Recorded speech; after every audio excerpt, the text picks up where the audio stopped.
අද මං අරගෙන ආවේ කෘත්‍රිම රසකාරක වර්ණක මොනවත් නැතුව හරිම ලේසියෙන් ගෙදරදිම අන්නාසි ජෑම් හදාගන්නේ කොහොමද කියලා. මම මෙතන හොඳට ඉදුණු අන්නාසි ග්‍රෑම් 350ක් අරගෙන තියෙනවා. අන්නාසි ගෙඩිය මැද නාරටිය සහ කළු කොටස් අයින් කරලා මේ විදියට කපාගෙන අරගෙන තියෙන්නේ. සීනි ග්‍රෑම් 300යි දෙහියුෂ මේස හැන්දක් විතර අරගෙන තියෙනවා. මුලින්ම අන්නාසි ටික කෑලි නැති වෙන්න හොඳට බ්ලෙන්ඩ් කරලා අරගන්න ඕන. දැන් මේ අන්නාසි යුෂ ටිකයි සීනි ටිකයි භාජනයකට දාගෙන හොඳට කලවම් කරගෙන ලිපෙන් තියාගන්නවා.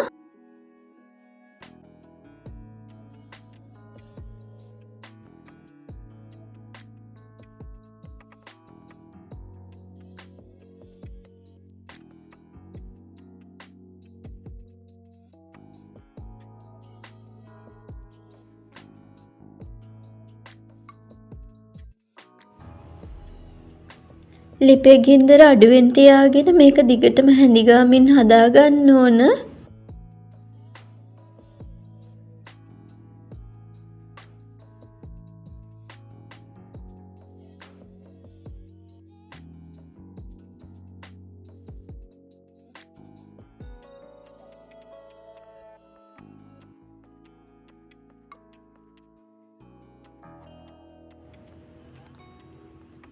දැන් මේ අන්නාසි ජෑම් එක ටිකක් ඝන වීගෙන එද්දී දෙහියුෂ ටික එකතු කරගෙන හොඳට කලවම් කරගන්නවා.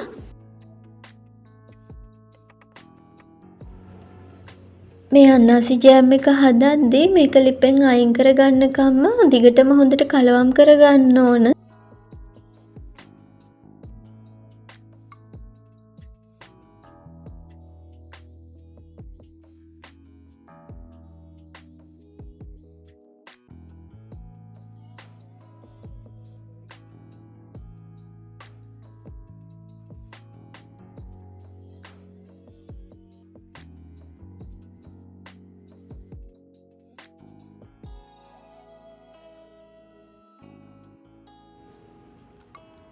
දැන් මේ ජෑම් එකේ පදම හරි ගිහින් තියෙන්නේ.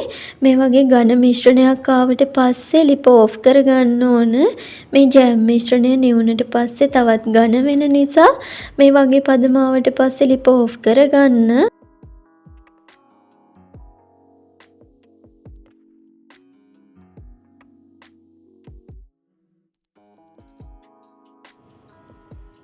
මේ ජෑම් එක නිවුනට පස්සේ මේ විදියට තමයි තියෙන්නේ.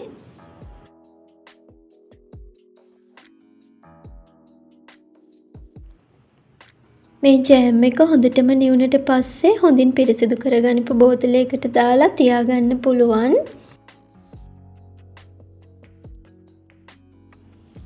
ඉතින් මේ විදියට කෘත්‍රිම රසකාරක වර්ණක මොනවත් නැතුව හරිම ලේසියෙන් ගෙදරදිම අන්නාසි ජෑම් හදාගන්න පුළුවන්. මේ වගේ රසවත් වීඩියෝ එකක් අරන් ආයෙත් එන්නම්. හැමෝටම සුබ දවසක්.